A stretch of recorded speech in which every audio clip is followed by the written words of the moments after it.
प्राचीन भारत का इतिहास का जो VVI सीरीज है, देखो बहुत इंपॉर्टेंट है ये, इसको इजी वे में लेना नहीं है। और इसका क्वेश्चन नंबर आज कितना देखेंगे? क्वेश्चन नंबर 4 देखेंगे। जैसे क्वेश्चन नंबर 4 में क्या है कि मौर्य साम्राज्य का, मगध साम्राज्य का जितना जो क्वेश्चन है उसमें भी देखना, अच्छे से सब मिलाते चलना, कोई इसे याद हो जाएगा, कंटिन्यूटी में याद हो जाएगा। कुछ पॉइंट नोट्स करने के लिए तो बाद में एक बार अचानक से सब लोग को नोट कर लेना। तो इसमें हम लोग क्या देखेंगे कि मौर्य साम्राज्य के एक देखेंगे नगर प्रशासन, फिर देखेंगे मगध का उत्कर्ष, और गुप्त वंश को स्वर्ण वंश क्यों कहा जाता, स्वर्ण काल क्यों कहा जाता था, गुप्त काल को स्वर्ण काल क्यों कहा जाता था। ये चीज लोग को, बहुत लोग कहेंगे गुप्त काल को स्वर्ण काल इसलिए कहा जाता है कि सोने का सिक्का का प्रचलन हुआ था। नहीं, ऐसा नहीं है, ये हम लोग क्वेश्चन में देखेंगे ये क्यों कहा जाता था। वो एक कारण हो सकता है, लेकिन और दूसरा भी कारण है। ठीक है, तो चलो हम लोग क्वेश्चन पर ध्यान देते हैं, और इस तरीके से क्वेश्चन को क्या करना है, अच्छे से पॉइंट वाइज नोट करना है, बार बार बताते भी है, और नोट करके याद करना है, माइंड में समराइज करना है सारे क्वेश्चन को, तब जाके एग्जामिनेशन में लिखाएगा तो बढ़िया होगा। अभी पहला क्वेश्चन हम लोग देखेंगे, जो कि इस सीरीज का जो हमारा वीडियो कौन सा है, दूसरा वीडियो है ये। पहला वीडियो हम लोग, ये तीसरा वीडियो है, सही कहे, पहला वीडियो और दूसरा वीडियो हम लोग क्वेश्चन का अपलोड कर दिए। दूसरा कौन सा, सिंधु घाटी सभ्यता का था। पहला वीडियो किस चीज़ का था, सिंधु घाटी सभ्यता का 2 वीडियो डाला हुआ है। ये इसमें हम लोग मौर्य काल गुप्त काल हो जाएगा, उसके बाद आगे हम लोग भगवान बुद्ध महावीर उनका वीडियो, ऐसे करके कंटिन्यू चलता रहेगा। बस काम करना है कि पढ़ना है बढ़िया से। देखो पहला क्वेश्चन है, दिख रहा है अच्छे से, मौर्य साम्राज्य के नगर प्रशासन के बारे में व्याख्या करें। क्वेश्चन क्या पूछा गया, बहुत VVI क्वेश्चन है, पूछा भी है कितना हुआ। ठीक है, हमको क्या करना है कि जब क्वेश्चन लिखना हो तो मौर्य साम्राज्य के बारे में हमसे पूछा गया कि मौर्य साम्राज्य, मगध साम्राज्य, मौर्य साम्राज्य, दोनों में अंतर समझते हो। मौर्य साम्राज्य कहने का मतलब हुआ कि चंद्रगुप्त मौर्य के समय का जो नगर प्रशासन था उसके बारे में बताया। मगध साम्राज्य का मतलब हो गया कि पूरे वृद्धरस से लेके और लास्ट जब तक था ना मौर्य काल, उत्तम मान गुप्त काल से जस्ट पहले तक का, उसके साम्राज्य को। तो क्वेश्चन को ये देखना है कि हमसे पूछा क्या गया, बात समझे। इसमें कहा नगर प्रशासन, मान किस तरीके से कि नगर प्रशासन बढ़िया था, तभी तो देखे कि साम्राज्य का विस्तार हुआ। फिर उसका जो फलीभूत हो रहा था, उपजाऊ किस ढंग से, ग्रामीण क्षेत्र के लोग को देखते थे, किस तरीके से लोग जो मार्केट का एरिया था उसको देखते थे, कैसे मैनेजमेंट चल रहा था, तो वो सब चीज़ों के बारे में अच्छे से देखना है। ठीक है, उसी के बारे में व्याख्या कर रहा था। किसके बारे में हम लोग को, मौर्य साम्राज्य के बारे में, जो चंद्रगुप्त मौर्य जिसका संस्थापक था, वहाँ से देखना है मौर्य साम्राज्य में, केवल ये क्वेश्चन को देखना है। ठीक है, चलिए तो हम लोग क्वेश्चन के पॉइंट को एक एक करके समझते चलते। पहले है हमारा जो पूछा गया जाता है क्वेश्चन, उससे इंट्रो का हम लोग क्या लिखे, मौर्य साम्राज्य के बारे में कुछ एक बात को लिखेंगे तो क्या लिखा हुआ है, मौर्य साम्राज्य कहिए चाहे राजवंश कहिए, दोनों एक ही बात है, दोनों में से कोई एक वर्ड यूज करना है। इसका जो स्थापना कौन की है, तो सबसे पहले चंद्रगुप्त मौर्य ने की थी। ठीक, इस राजवंश का जो काल था, कालखंड याद रखना है, 322 ईसा पूर्व से लेकर के 185 ईसा पूर्व, मतलब ईसा मसीह के जन्म के बाद 1 2 3 4 जो काउंट हुआ है, उससे पहले 322 से लेकर के 185 ईसा पूर्व तक ये मौर्य काल का शासन रहा है। चंद्रगुप्त मौर्य ने किनके सहायता से, चाणक्य के सहायता से, है ना, चाणक्य के सहायता से क्या किए, मगध के जो नंदीय शासक था, कौन सा था, नंदवंशीय शासक घनानंद, है ना। देखो कहीं कहीं घनानंद लिखा रहा है, कहीं कहीं धनानंद लिखा रहेगा, तो ध्यान रखना है, नाम एक ही लेके चलना है। दोनों अलग अलग बुक में देखे, कहीं घनानंद भी लिखा है, कहीं धनानंद भी लिखा है, तो आप धनानंद घनानंद दोनों लिखे चलेगा, कहीं कहीं धनानंद धनानंद लिखो। किसको मारकर माने पराजित किया गया, कुर्सी से अपदस्थ किया गया। पहले मौर्य साम्राज्य से पहले नंद वंश का शासक था, उसका जो अंतिम शासक कौन हुआ, धनानंद, धनानंद को अपदस्थ किया, किसके सहायता से, चाणक्य के सहायता से। चाणक्य को बहुत जलील भी किया था, तो चंद्रगुप्त मौर्य को सत्ता मिला किसके, मौर्य प्रशासन का, और अपना जो मौर्य वंश का जो नींव रखा, कौन रखा, चंद्रगुप्त मौर्य। तो ये इंट्रो पॉइंट था जिसको ध्यान में अच्छे से रखना है। तो ये इंट्रो पॉइंट में हम लोग देखें कि एक तो प्रशासन का कब से कब तक रहा, तो पता चला नगर प्रशासन जो पढ़ेंगे 322 से लेकर 185 के बीच का पढ़ेंगे, है ना। इस तरीके से हम लोग देख कौन हेल्प किया, वो सब चीज़ को हम लोग देखें। अब आइए जो हम लोग से क्वेश्चन पूछा गया है, जिसको कहा जाता है आंसर बॉडी, वो इंट्रो था। अभी मौर्य प्रशासन में क्या था, तो हर एक चीज को पॉइंट वाइज लिखा गया है। अब मौर्य प्रशासन क्या था बताइए, मौर्य काल में वंशानुगत, वंशानुगत कहने का क्या मतलब होता है, मौर्य काल में जो वंशानुगत होता है, वंशानुगत कहने का मतलब हुआ पीढ़ी दर पीढ़ी, उसके उत्तराधिकार, फिर उसके उत्तराधिकार, जो उत्तराधिकार होगा वही राजा बनता जाएगा। और ये केंद्रीय राजतंत्रात्मक का मतलब क्या हो कि सेंटर में राजा के अंडर में सारा कंट्रोलिंग होगा मुख्य रूप से। और ये व्यवस्था के अनुरूप में क्या था, राजा क्या थे, सर्वोपरि होते थे। राजा क्या थे, सर्वोपरि, मतलब शासक क्या है, सर्वोपरि है। और राजा में कौन कौन सा, प्रशासनिक, सैनिक और जो न्यायिक है, वो तीनों के तीनों शक्ति निहित थी। मतलब राजा के अंडर में कौन था, प्रशासनिक था, सैनिक शक्ति था, सैन्य शक्ति कि किस लड़ाई झगड़ा जो करना है वो, और जो न्यायिक शक्ति था, वो तीनों के तीनों क्या था, निहित था। ठीक है। उसके बाद इस काल में साम्राज्य का जो क्या हुआ, साम्राज्य का जो विभाजन, अब देखो एक जगह से पूरा राजा कंट्रोल करेगा। इस अभी अपना देश है, देश को किस में बांटा गया, केंद्र शासित प्रदेश और राज्य में बांटा गया है। राज्य फिर बटा किस में, जिला में बटा है, चाहे उसको कह सकते हैं हम लोग प्रमंडल में भी कह सकते हैं। जिला के बाद अनुमंडल में बटा है, चाहे कहो ब्लॉक में बटा है, ब्लॉक से पंचायत में बटा है, पंचायत से किसमें बटा है, गांव में बटा है। ऐसे प्रशासन का काम चलते रहता है। जैसे शहर में किससे बटा है, वार्ड, जो क्या बोलते हैं उसको, वार्ड पार्षद तो पोस्ट हो गया, वार्ड संख्या, वार्ड। गांव में भी बटा है वार्ड करके, वार्ड नंबर इतना बटा है जो पंचायत है। तो ये सब चीज़ है। तो इसी तरीके से ना डिसेंट्रलाइज फॉर्म में इसको चलाया जाता है। तो इसमें कौन कौन हो गया, देखिए अब यहाँ क्या था, जैसे जो क्षेत्र है उसको क्या मान लिया गया, देश मान लिया गया। जहाँ पे राजा बैठा है उसको देश मान लिया गया। ठीक।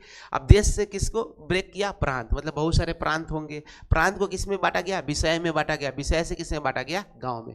4 भाग में इसको क्या किया गया था, विभाजन किया गया था। इसको हम लोग आगे देखेंगे। तो 2 पॉइंट हम लोग देखे अभी। ये तो देखे कि कैसा था, वंशानुगत था। वंशानुगत कहने का मतलब पीढ़ी दर पीढ़ी उन्हीं के खानदान से जो उत्तराधिकार होंगे वही सत्ता हासिल करते जाएंगे। राजा के अंदर में कौन कौन चीज़ था, प्रशासनिक चीज़ था, एडमिनिस्ट्रेटिव पावर जितना था वो था, सैन्य शक्ति था, अन्यायिक होगा ना। साम्राज्य में बहुत सारा मामला होता है, दीवानी होता है, फौजदारी होता है, उसको सुलझाने का काम अभी हमारे लिए क्या है, सुप्रीम कोर्ट है। वहाँ उस समय क्या थे, राजा के ही अंडर में सब चीज़ होता था। तीसरा क्या देखिए, इस कालखंड में क्या था कि जो साम्राज्य था, मौर्य साम्राज्य, वो 4 पार्ट में विभाजित था। 4 पार्ट कौन कौन हो गया, जो क्षेत्र था वो कौन काम किया, जिसको केंद्र कह लो, जैसे हम लोग कहते हैं ना कि केंद्र में सरकार है, वैसे ही। तो ये देश से कौन, प्रांत एक तरह से मान लेते हैं हम लोग। मान लो प्रांत, जैसे अभी के समय में राज्य है ना। उसके बाद हम लोग मान लेते हैं कौन सा, विषय का तो डिस्ट्रिक्ट मान लो। और ये ग्राम पंचायत वाला जो एरिया है उसे मान लो। अभी छोटा छोटा वार्ड है, उसमें ग्राम भी बहुत बड़ा बड़ा हुआ करता था, जनसंख्या भी तो कम था पहले। ठीक है। चलिए नेक्स्ट पॉइंट है, इसी तरीके से क्वेश्चन को लिखना है। नेक्स्ट पॉइंट क्या है कि केंद्रीय प्रशासन में राजा के सहयोग के लिए, अब देखो राजा अकेले तो काम करेंगे नहीं। जो भी हमारे जो अभी प्राइम मिनिस्टर राजा के तौर पर तो ऐसे राष्ट्रपति है, लेकिन वर्किंग फॉर्म में कौन है, प्राइम मिनिस्टर है। तो उनके साथ होने के लिए क्या होता है, पूरा कैबिनेट होता है, अलग अलग मंत्रालय होता है। उस तरीके से वहाँ भी था। इतिहास से ही बहुत सारा चीज़ सीख करके अभी हम लोग क्या किए हैं, काम कर रहे हैं, है ना। जिसे सीखे कुछ अपना से भी, कुछ दूसरे देशों से चीज़ों को सीखा गया। तो राजा के सहयोग के लिए क्या होते थे, देखिए अमात्य होते थे। क्या नाम था, अमात्य। ये नहीं लिखना है, ठीक। क्या लिखना है, अमात्य लिखना है, ठीक है। अमात्य कहने का मतलब प्रशासनिक अधिकारी हो गया। प्रशासनिक अधिकारी कहने का मतलब हो गया जैसे अभी के समय में कौन हो गया, डिस्ट्रिक्ट मजिस्ट्रेट या उससे ऊपर सीनियर, जो कैबिनेट सेक्रेटरी वगैरह कहते हैं। प्रशासनिक जैसे सामान्य प्रशासन विभाग आजकल लिखा हुआ देखते होंगे, वो सब चीज़।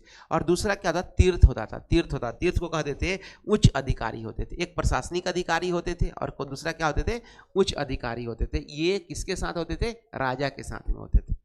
कौटिल्य कहते हैं कि कौटिल्य के अनुसार प्रमुख जो तीर्थ थे अधिकारियों की संख्या कितनी थी, 18 थी। कौटिल्य बता रहे हैं अपने किताब में। कौटिल्य का जो पुस्तक जो नाम लिखे कौन, अर्थशास्त्र, जिसमें किसके बारे में चर्चा है, राजनीति के बारे में चर्चा है। तो राजनीति में बताते हैं कि मौर्य प्रशासन में कितने जो तीर्थों की संख्या कितनी थी, 18 थी। ये बता रहे हैं कि 18 थी, ठीक है।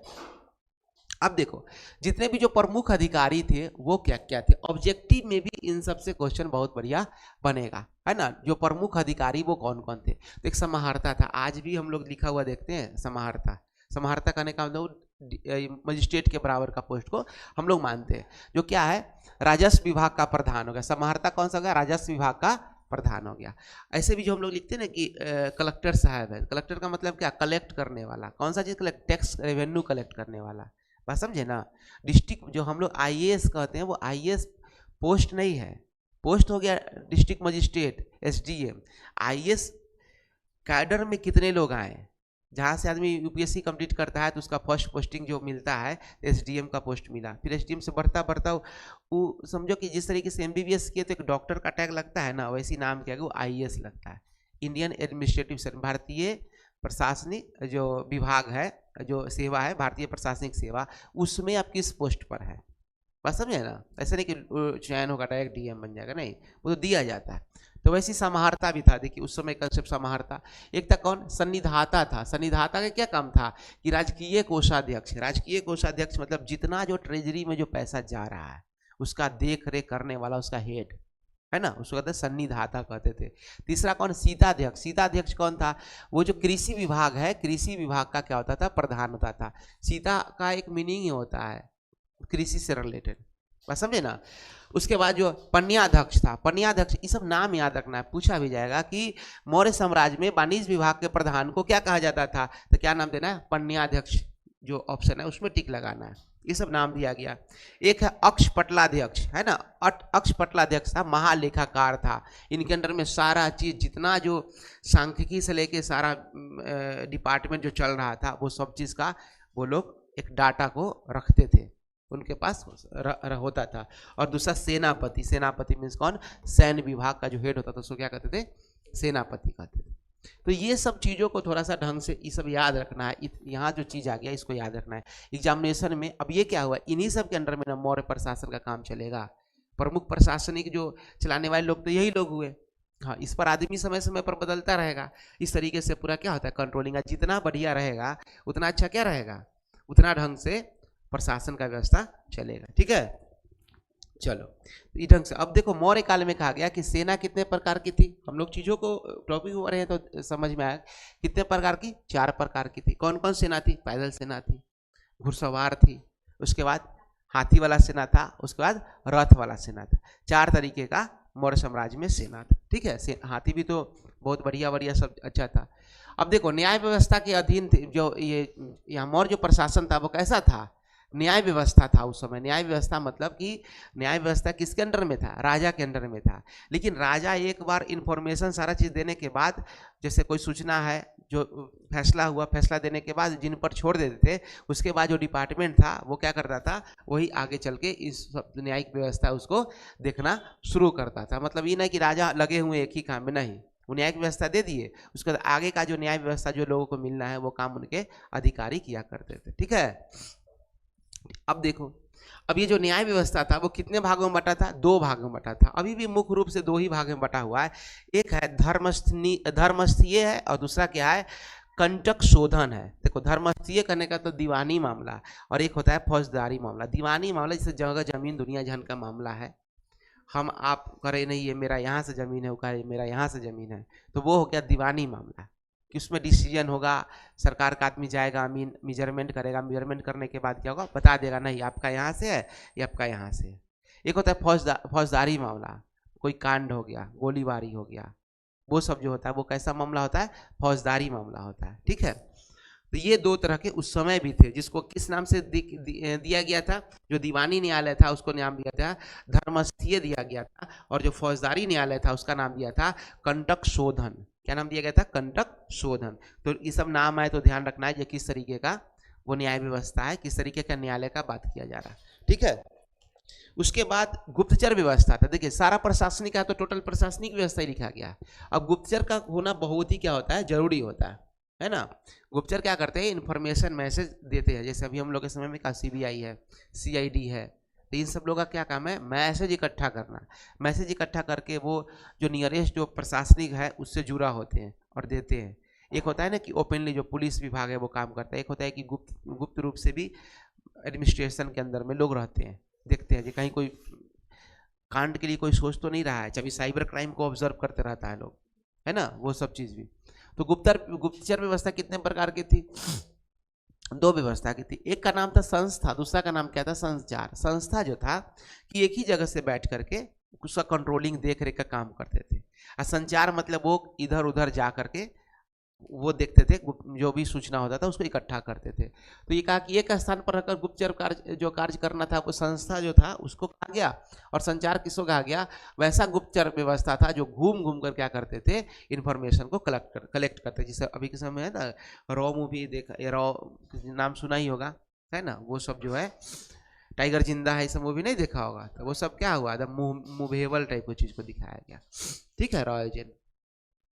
मौर्य प्रशासन कितने प्रांत में बटा हुआ था, 5 प्रांतों में। कितने प्रांत में, 5 प्रांत में बटा हुआ था। अब देखो, जैसे हम लोग देखे थे केंद्र था, केंद्र में कितने बटे थे, केंद्र बटा था प्रांत में।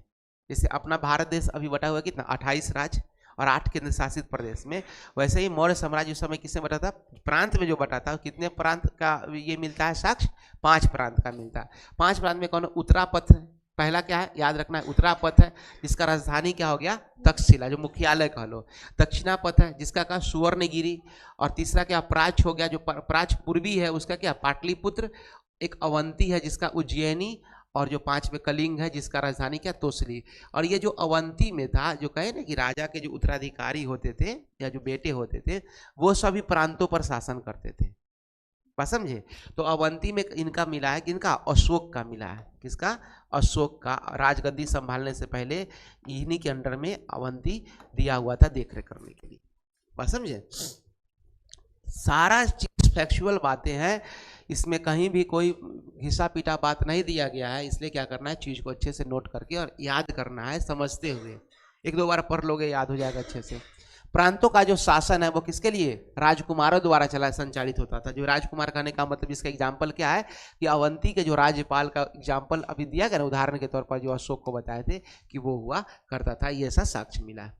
प्रांतों का विभाजन किसके रूप में हुआ है, विषय के रूप में किया गया। किसके विषय में, किस रूप में किया था, प्रांत से कौन सा विषय है ना, विषय। अब विषय से क्या था, ग्राम था। तो विषय का जो प्रधान था उसको क्या कहा गया था, विषयपति। वैसे ऑब्जेक्टिव पर ध्यान रखना है, विषय का जो प्रधान उसको क्या कहेंगे, विषयपति। अब प्रांत का प्रधान को क्या कहा गया था, बताओ, सिंसियर अगर देख रहे थे तब, नहीं तो नींद आ रहा है तो बात ही अलग है। अभी लिखे थे, राज्यपाल आया था, लिखा हुआ था, देखो यहाँ पर लाइन भी किया हुआ है, बस समझे। प्रांत का जो हेड था उसको क्या कहते हैं, राज्यपाल के तौर पर भी कहा जाता था। और विषय का जो हेड था प्रधान, उसको क्या कहते थे, विषयपति। एक्टिव होके रहो, नींद नहीं आए, ठीक है। दूसरा नाम क्या है, प्रादेशिक भी कहा जाता था। क्या कहा जाता था, प्रादेशिक भी कहलाता था। एक बार देखना है अच्छे से सब चीजों को। फिर विषयों का जो विभाजन था वो किसमें किया गया था, ग्राम में किया गया था। ग्राम में किया गया था, ग्राम के रूप में किया गया था। और ग्राम का जो प्रधान था कि ग्राम को कौन चलाएगा, तो क्या है, ग्रामिक है। कौन है, ग्रामिक। उस समय दिया गया था एक पोस्ट ग्रामिक का, ठीक है। 10 गांव के समूह के प्रमुख को क्या कहा जाता था, गोप कहा जाता था। अब 10-10 गांव है, 10 गांव के एक प्रमुख है। जैसे मान के चलिए अभी तुम लोग के ना ये शहर में क्या है, वार्ड कमिश्नर हैं। तो मान लो 20-30 वार्ड या जनसंख्या के हिसाब से रखा जाता है। गांव में क्या है, गांव में 5, 6, 10, 12 उस संख्या कैसा है, वैसा जो वार्ड है उसका हेड को क्या कहते, मुखिया कहा जाता है। वैसे ही उस समय 10 गांव के समूह को क्या कहा गया था, गोप कहा गया था, गोप। लेकिन ये संबंधित किससे थे, गांव से ही संबंधित थे, है ना, गांव से ही संबंधित थे।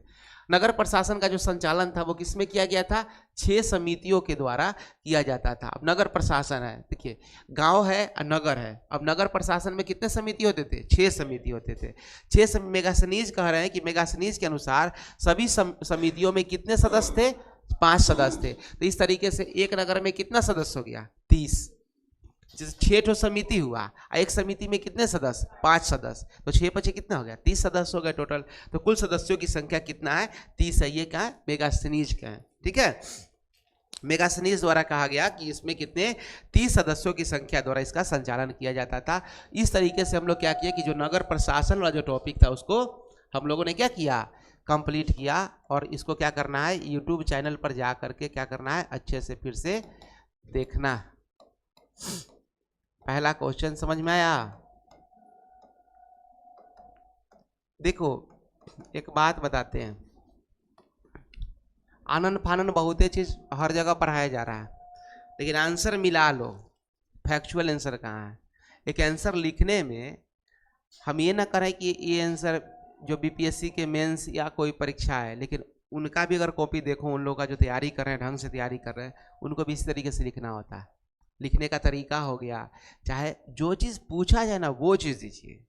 अब तुम ही समझो एक बात, तुमको खाने का मन हो मिठाई, हम बहुत टेस्टी तुमको जिलेबी खिला दे, तुम्हारा आत्मा नहीं भरेगा, बहुत महंगा क्यों नहीं हो, बहुत टेस्टी क्यों नहीं हो, बस समझे। तो यही चीज़ है। वैसे ही आंसर क्वेश्चन का डिमांड क्या है वो लिखना है तुमको, बस समझे, तो वो ध्यान रखना। तो ये क्वेश्चन का देखो, इसको स्टार वाइज करके एक चीज़ और बताते हैं, इस तरीके से क्वेश्चन लिखने से तुमको बेनिफिट क्या है, तुम लोग भी कुछ सुधारना हो तो बताना, कहे कि देखो इस तरह के आंसर लिखने से बेनिफिट क्या है ना, कि इसमें तुम अम्मा माई की कहानी नहीं लिखा ना, होता है पता है ना आर्ट्स में कि कुछ लिख देना बीच में तो उसको ऐसे ही नंबर मिलता है। आज जो अम्मा माई की कहानी लिखता है ना, बुरा नहीं मानना, वो अम्मा माई मतलब महिलाओं के बीच में ही चोरी उरी बेचते रहता है, नटंकी करते रहता है वो, फिर जो नॉलेजियस पर्सन, कहने का मतलब उसके सामने वो फेस नहीं करता, जिंदगी भर उसी में रह जाता है। आज दिन काटा कल भी अब दिन काटिएगा। हम ऐसा नहीं किसी आदमी के पेशा पर हम हाथ ये नहीं उठा रहे, मैंने काम से बच के चलने वाला आदमी हमेशा बच के चलेगा। तो काम से बचने का सबसे बढ़िया होता है ना कि आप उस फील्ड को चुन लेते हैं कि अरे हम तो ऐसे ही काम करेंगे तो हमारा जिंदगी बढ़िया जाएगा, बस समझे।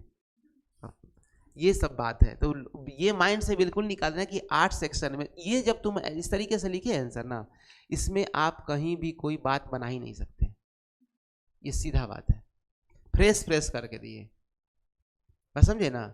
अब जहाँ होगा ना पूरा दिया हुआ बात किस चीज़ का, एकदम लिखना शुरू किया, लिख दिया नीचे तक अखबार जैसा, बस हो गया कहानी। तब ना देखते हो अखबार का भी लोग बुलेट लाइन पढ़ के लोग छोड़ देता है आजकल। देखो क्वेश्चन नंबर नेक्स्ट हम लोग देखते हैं, क्वेश्चन नंबर 5 हमारा, हम लोग जो अभी पढ़े थे वो पढ़े थे मौर्य साम्राज्य से। अभी हम लोग समझे मगध साम्राज्य का उत्कर्ष कैसे हुआ, मतलब उत्थान, मगध साम्राज्य इतना डेवलप कैसे हुआ।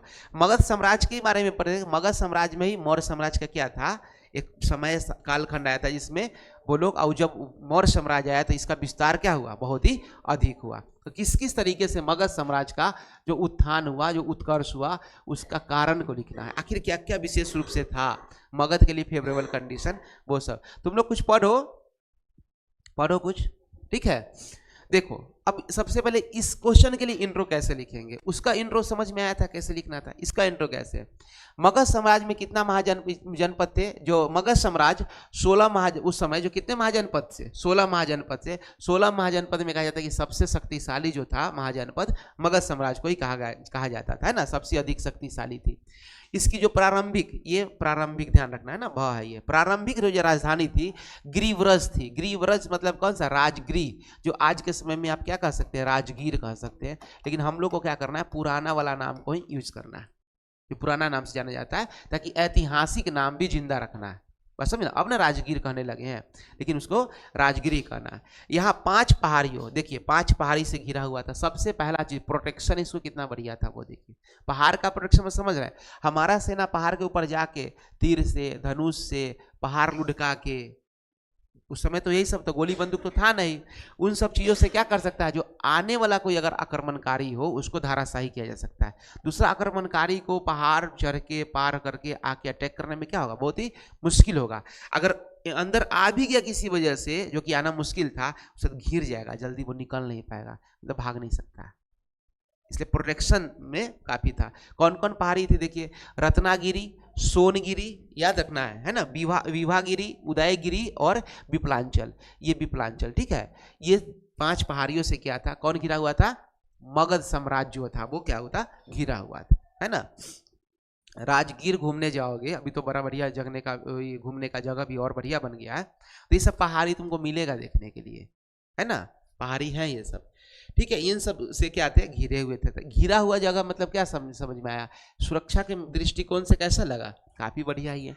दूसरा है कि मगध का जो मुख्य विस्तार जो था वो मुख्यतः कहाँ, पटना से गया क्षेत्र में था। कहाँ से, पटना से गया क्षेत्र में। देखो अंग और लिच्छवी गंगा नदी के इस तरफ है, अंग और लिच्छवी गणराज्य, और जो मगध था वो गंगा नदी से उस तरफ था, इसलिए कहा भी जाता है ना मगधी भाषा, ये सब मगही जो कहा जाता है, तो वही बस समझे, पटना से लेके गया तक, तो उसमें राजगीर आ गया, नालंदा आ गया, ये सब एरिया हो गया।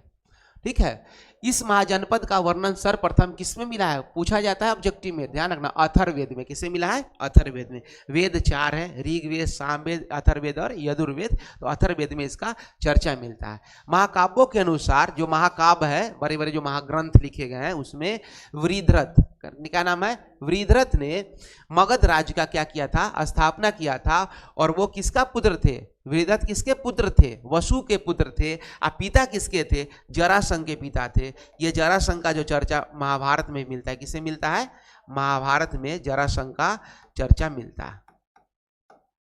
महाभारत जो महाकाव्य है उसमें चर्चा मिलता है जरासंध का। ठीक है, ये हुआ हमारा इंट्रो टाइप, उसके बारे में बेसिक टाइप से चीज को लिखे। इंट्रो में भी आनंद फानंद चीज नहीं लिखना है, उसी के परिप्रेक्ष्य में चीजों को लिखना है। ठीक है, अब देखो, हम ये एक नमूना ब्लॉक डायग्राम बनाए, इससे बेहतर तुम लोग ब्लॉक डायग्राम बढ़िया से बना सकते हो। हमको तो फटाफट आंसर रेडी करना था, इसलिए लिखिए और बढ़िया से। जैसे चाहे तो एक ब्लॉक डायग्राम बना के कौन कौन वंश है, कौन कौन उसके जो मुख्य शासक थे। अब हर वंश में सारे के सारे शासक बहुत बढ़िया नहीं थे, है ना, कुछ एक जो थे एकदम खराब थे। जैसे अभी भी होता है ना, खर खानदान में का दो निकल जाता है जो पूरा प्रॉपर्टी को बेच के नाश कर देता है, चाहे रजने वाला नहीं, चाहे खानदान को ठीक से चलाने वाला नहीं। तो वैसा ही इन सब के साथ भी थे। तब तो वंश बदल रहा था, नंद वंश से मौर्य वंश आने का क्या वजह हो गया, उस सब सही नहीं रहा होगा, है ना, इस ढंग से हो गया। तो इसमें जो मगध में जो शुरू में कौन सा पहला जो हम लोग नाम रखें, कौन सा, हर्यक वंश नाम रखें। कौन सा, हर्यक वंश। 2-3 जो है मौर्य वंश से पहले में कौन कौन वंश, हर्यक वंश, दूसरा कौन सा, शिशुनाग वंश, और तीसरा कौन सा, नंद वंश। नंद वंश के बाद तो कौन सा, मौर्य वंश आ गया, जो कि समय ही बहुत ज्यादा बदलते, लेकिन उत्थान उत्कर्ष यही सब ने दिखाया, जो वहां तक लेके आया। वहां से फिर जब मौर्य शासन को मिलता है, उसके बाद चंद्रगुप्त मौर्य अशोक लोग को, तो और क्या हो गया, और उसको बेहतर तरीका से ले गया। तो इसमें कौन कौन थे, बिंबिसार जो बहुत बढ़िया जो शासक के रूप में, बिंबिसार, अजातशत्रु और उदयन, है ना, उदयन। शिशुनाग में 2 का मुख्य नाम से आता है, कौन सा, शिशुनाग और कालाशोक। और नंद वंश में कहा महापद्म नंद और धनानंद कह लो या घनानंद कह लो, ये सब जो मुख्य रूप से थे। तो ब्लॉक डायग्राम भी एग्जामिनेशन में बनाना, जैसा भी ब्लॉक डायग्राम हो, जिस समय माइंड में, अभी से इसका प्रैक्टिस करना शुरू करना है ना। चलिए अब आइए इसके बारे में देखते हैं हम लोग, जो क्वेश्चन हम लोगों से पूछा गया है। क्या पूछा गया है क्वेश्चन, कि मगध साम्राज्य का उत्कर्ष के कारणों को लिखे। ठीक है, तो जो मगध साम्राज्य का उत्कर्ष कह लो चाहे उत्थान कह लो, एक ही बात है, उसका कारण क्या क्या था। अब पॉइंट वाइज हम यहाँ लिख दिए, स्टार वाइज आंसर लिखो चाहे पॉइंट वाइज लिखो, कोई बात नहीं है, इसी तरीके से एक लाइन लिखा हो ज्यादा बेटर है। तो क्या हो गया, मगध की जो प्रारंभिक राजधानी थी वो कौन थी, राजगिरी थी। कितने पहाड़ियों से घिरी थी, 5 पहाड़ियों से, जिसका जिक्र हम लोग किए थे। 5 पहाड़ी से घिरा होने का मतलब क्या हुआ, कि कैसा स्थान होगा, वो काफी सुरक्षित होगा, काफी इंटरनल सुरक्षा होगा उसमें। मगध कैसा था, नदियों से घिरा हुआ प्रदेश था। किस नदियों से, किन कौन नदियों से घिरा हुआ था, पुनपुन से और गंडक से और गंगा नदी, ये सब नदियों से क्या था, घिरा हुआ क्षेत्र था। अब नदी से घिरा हुआ क्षेत्र में 2 बात है, एक तो क्या होगा, क्या हुआ, हाँ, तो गंडक गंगा का आए नहीं कॉर्न जो पटना है, तो अब गया नहीं हाजीपुर वाला एरिया में, तो गंडक का नाम आएगा, है ना, आएगा। जैसे नदी से घिरा हुआ, मतलब एक तरफ से तो पहाड़ है और दूसरी तरफ से नदी है, तो नदी भी सुरक्षा दिया। क्या देगा फिर, नदी सिंचाई की व्यवस्था देगा, यातायात का साधन देगा कितना अच्छा से, ये सब चीज भी सुविधा देगा, है ना। तो क्या हुआ, कृषि के दृष्टिकोण से नदियां का होना क्या है, काफी अनुकूल है, मतलब काफी बढ़िया है ना। और दूसरा जो नदी होगा वहाँ पर कौन सा मिट्टी पाया जाता है, जलोढ़ मिट्टी। जलोढ़ मिट्टी हम लोग जानते हैं काफी ज्यादा क्या होता है, उपजाऊ होता है। ठीक, तो ये सब भी हुआ। जमीन कैसा था वहाँ का, उर्वर था। एकदम पॉइंट वाइज लिखना है, पहले हम लोग पहाड़ी के बारे में लिखे, फिर नदी के बारे में, तो सोचेंगे कि अच्छा नदी है तो क्या क्या कारण होगा, ब्रेन में सेट करना है, समझे ना। फिर इस साम्राज्य में नदियों के जो है जाल के कारण क्या हुआ, नदी बहुत सारे होने के, नदी के जाल करने का मतलब कि बहुत सारी नदियां होने की वजह से क्या हुआ, सिंचाई और यातायात के साधन क्या होगा, इसका सुविधा होगा, है ना, इसका सुविधा उपलब्ध था। ठीक, क्वेश्चन में आनंद फानंद कुछ नहीं लिखना है, बस देखना है कि हाँ आप पढ़े हैं, इसके तरीका से बताना, तब जाके लगेगा कि नहीं मेहनत जो है वो सफल है। अब इसके अंतर्गत में कौन कौन सा, छोटा नागपुर का क्षेत्र था। अब जो छोटा नागपुर का क्षेत्र किसके लिए जाना जाता है, खनिज के लिए जाना जाता है। अब सोचो जहाँ का खेती बाड़ी बढ़िया, सुरक्षित चीज, खनिज मिले, वो एरिया क्या होगा, बहुत ज़्यादा डेवलप होगा, काफ़ी ज़्यादा डेवलपमेंट में होगा। उसके बाद देखिए वनों से एक लकड़ी, वन में एक से एक हाथी, हाथी का किसके लिए काम आता था? सेना को मदद करने के लिए काम आता था। ताकतवर जो क्या थे, हाथियों से भरा पड़ा था। तो ये सब चीज के चलते मगध साम्राज्य क्या था, उत्कर्ष मतलब उसका डेवलपमेंट बहुत जल्दी हुआ, है ना, और अच्छे तरीके से हुआ। 16 महाजनपद में एक मजबूत महाजनपद के रूप में हुआ।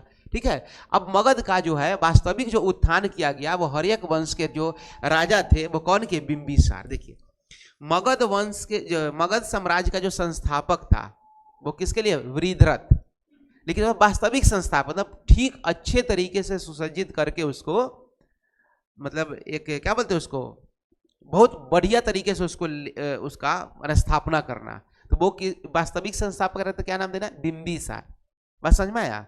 और जो रहेगा कि मगध साम्राज्य के संस्थापक कौन थे, तो क्या हो गया? वृद्धरथ हो गया। ठीक है, वृद्धरथ जो किसके पिता थे? जरासंध के पिता थे। ये भी ऑब्जेक्टिव में पूछा जाता है, बस समझे ना। तो बिंबिसार के समय से क्या होता है? आरंभ होता है, जिसका कालखंड किया है 544 से 492 ईसा पूर्व। देखिए अभी हम लोग पहले हम लोग देखे थे मौर्य साम्राज्य का, तो मौर्य साम्राज्य इसके बाद ही ना आया था, लेकिन इस समय से क्या कहा जाता है कि 6ठी शताब्दी ईसा पूर्व। इतिहास पढ़ना भी 12th में, कौन सा पढ़ना है? 6ठी शताब्दी ईसा पूर्व का इतिहास, 600 BC से लेके 600 AD तक का पढ़ना है। ठीक है, ये माना जाता है। इसके जो बिंबिसार का जो युद्ध का नीति था, कूटनीति था एवं मैत्री हो गया, चाहे वैवाहिक संबंधी सब अपना अपना करके साम्राज्य को क्या किया? बहुत अच्छे तरीके से इसको फैलाओ, अपना साम्राज्य का विस्तारवादी नीति अपनाया ये। और अवंती और गांधार को कहा जाता है कि अपने प्रभाव में क्या किया? ये मिलाना शुरू कर दिया। ये दोनों भी अपने जगह पर क्या थे? अच्छे महाजनपद थे। ठीक है, अब देखो नेक्स्ट है, बिंबिसार के पुत्र का क्या नाम था? अजातशत्रु था, है ना। बिंबिसार के जो पुत्र क्या नाम हो गया? अजातशत्रु। अजातशत्रु के समय में मगध साम्राज्यवाद को क्या मिला? तेजी से एक रफ्तार मिलता है, तेजी से विस्तारवादी का नीति हुआ अजातशत्रु में। ठीक है, अजातशत्रु का सबसे जो महत्वपूर्ण युद्ध कैसा था? वैशाली के लिच्छवियों के साथ हुआ, जिसमें वैशाली के लिच्छवी क्या हो गए? हार गए। उसके बाद मगध साम्राज्य का जो क्षेत्र था वैशाली, पूरे वैशाली जो जिला है वहां तक उस साम्राज्य का लिच्छवी का पूरा जो है वो किसे मिल गया? मगध में ही मिल जाता है। ठीक है, और मगध की राजधानी जो पाटलिपुत्र जो बनाया, और लिच्छवी से लड़ाई के लिए ही ना एक गेट बनाया था, एक गेट बनाया, केंद्र बनाया, खाली उसको केंद्र बनाया, और वही केंद्र क्या बन गया? पाटलिपुत्र बना, जो आगे चल के क्या हुआ? पटना नाम से फेमस हुआ। ठीक है, तो किसका श्रेय जाता है? अजातशत्रु का श्रेय जाता है। मगध को किसमें मिला? लिच्छवियों को मगध में मिलाना। ठीक है, मगध साम्राज्य में एक से एक बढ़कर योग्य शासक हुए। ये तो हम लोग देखे कि एक से एक वंश है और शासक है। ठीक, उसमें एक वीर भी थे, शक्तिशाली थे, ये सब चीज का तो चर्चा है, उसमें हम लोग देखे भी है। साम्राज्य का उद्धान जो क्या कैसा किया गया? काफी सुदृढ़ तरीके से किया गया। मतलब साम्राज्य विस्तार हो रहा है तो ऐसा नहीं कि एक तरफ से गायब हो रहा है, नहीं, विस्तार हो तो विस्तार हो रहा है ना। बहुत अच्छे तरीके से क्या हुआ? धीरे धीरे होता रहा, चलता रहा। तो ये जो बात सब हम लोग देखे, कितना पॉइंट में? 7 पॉइंट में लिखे। वो मगध के उत्कर्ष क्या था, क्या बोलते उसको? कारण था। अब देखो कितना पेज में लिखा गया है, ये भी चीज ध्यान दो।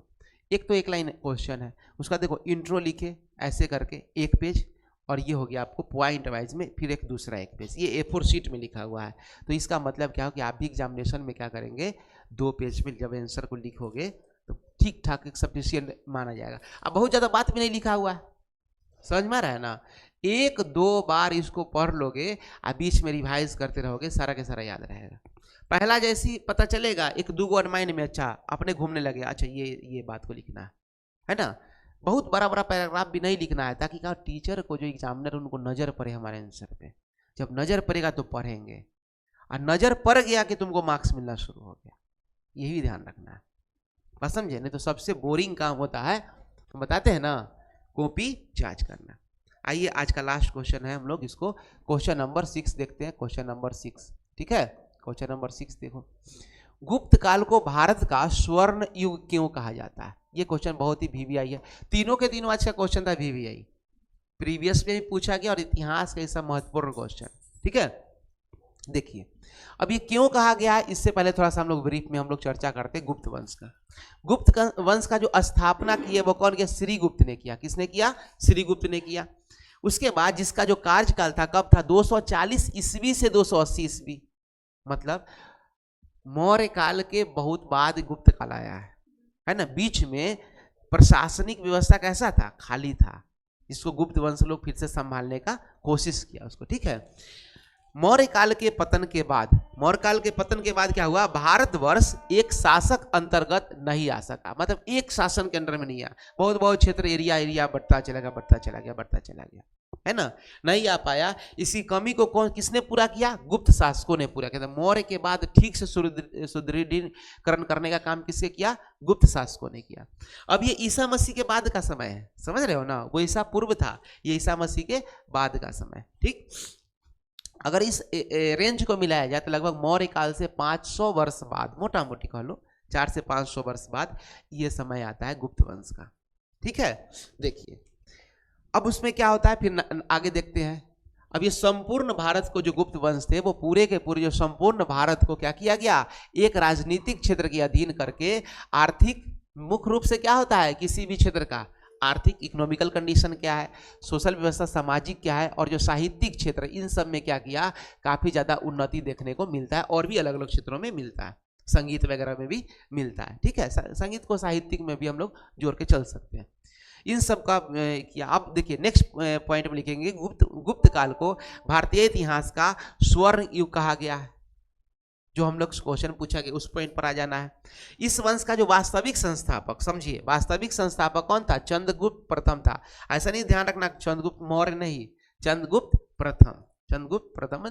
अच्छा नहीं हो सकता है कि पहले, बहुत पहले, आज से 100 साल पहले जो कोई नाम रहा हो उसका नाम कोई नहीं रहा, हमारे नाम से भी तो और भी लोग नाम है ना, तो ध्यान रखना है इन सब चीज़ों को। तो इतिहासकार उसमें क्या लगा दिए, प्रथम, मौर्य था तो प्रथम लगा दिए, चंद्रगुप्त प्रथम लगा दिए।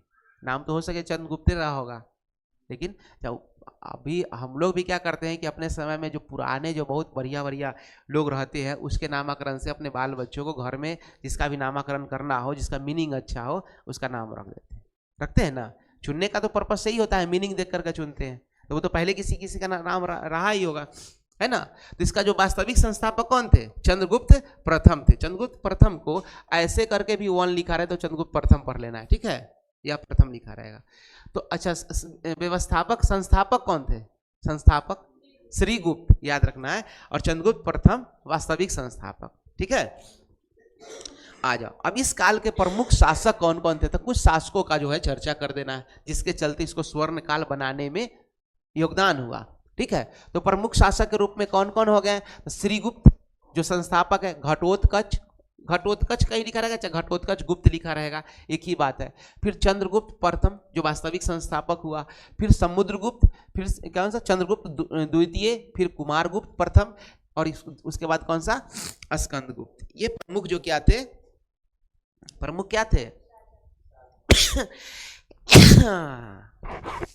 सर्दी, ये होता है ना, हाय गर्मी है या सर्दी है, चलो। तो ये सब याद रखना है, जो ऐसे पता चलता है ना, तुमको सीखने में पता चलता है कि तुम गुप्त वंश के शासक के बारे में भी ठीक से जानते हो, और जानना भी चाहिए।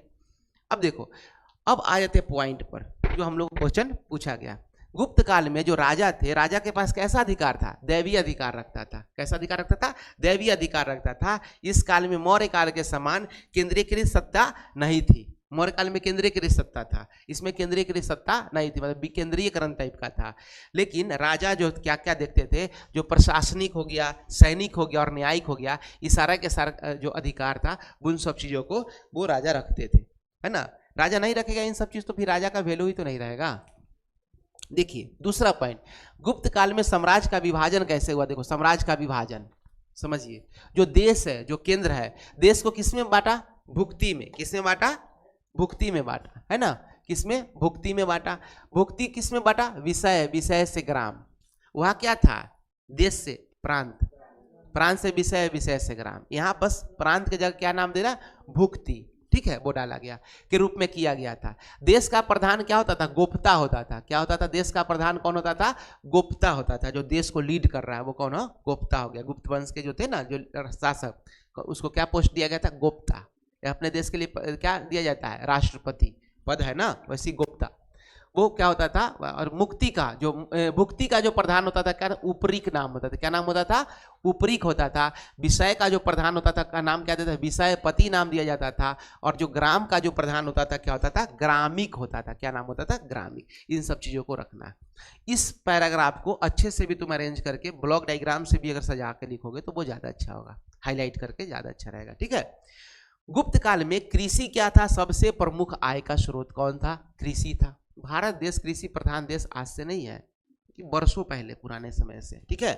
कृषि पर 1/4 से 1/6 तक कर प्राप्त किया, माने टैक्स इतना ज्यादा संपन्नता था कि कृषि से भी कहने का मतलब कि बहुत ही अच्छे तरीके से रेवेन्यू टैक्स कलेक्शन होता था। ठीक है। आगे देखिए पॉइंट, कृषि के अलावा कौन कौन चीज था यहाँ पर, व्यापार बढ़िया था, उद्योग बढ़िया था। इन सब चीज से भी क्या होता था, टैक्स की जो प्राप्ति, जो कर है उसकी प्राप्ति की जाती थी। इस काल में सबसे प्रमुख जो व्यापारिक बंदरगाह था जो कौन था, ताम्रलिप्ति था। कौन सा था, ताम्रलिप्ति था बंदरगाह। बंदरगाह जहाँ पे शिप वगैरह आते थे उसको बंदरगाह कहते हैं। तथा सबसे प्रमुख जो नगर था वो कौन सा था, उज्जैन नगर था। सबसे प्रमुख नगर कौन था, उज्जैन था। तो ऑब्जेक्टिव के तौर पर काफी इसको ध्यान रखना है। ठीक है। इस काल में स्वर्ण के सिक्के को क्या कहा गया था, दिनार कहा गया था। स्वर्ण के सिक्का को, सोना का जो सिक्का चला था उसको क्या कहा गया था, दिनार कहा गया था। एवं चांदी के जो सिक्के चले थे उसको रुपया का कहा गया था। क्या कहा था, रुपया का कहा गया था। मतलब सोने चांदी के सिक्का चलते थे। ठीक है। नेक्स्ट पॉइंट है कि गुप्त शासकों के संरक्षण में, गुप्त का जो संरक्षण थे, गुप्त काल के संरक्षण, उसके दौरान क्या हुआ, स्थापत्य कला। स्थापत्य कला करने का क्या मतलब, हम कोई चीज का निर्माण किस विधि से कर रहे हैं। जैसे कोई मॉन्यूमेंट्स वगैरह बना रहे हैं, जैसे भी ताजमहल बना हुआ है तो किसी शैली में बना हुआ होगा, नागर शैली, अलग अलग रंग का बहुत सारा शैली होता है, उस ढंग से चलता है। स्थापत्य कला उसको कहते हैं। ठीक है। चित्रकला मतलब चित्रकारी, पेंटिंग, है ना। मूर्ति कला समझ ही रहे हो। और जो साहित्य है, इन सब चीज का अच्छे से गुप्त वंश में क्या हुआ, विकास हुआ। तो गुप्त वंश में विकास किसका किसका होता है, स्थापत्य कला का, चित्रकला का, मूर्ति कला का और साहित्य कला का। और ये चारों के चारों चीज के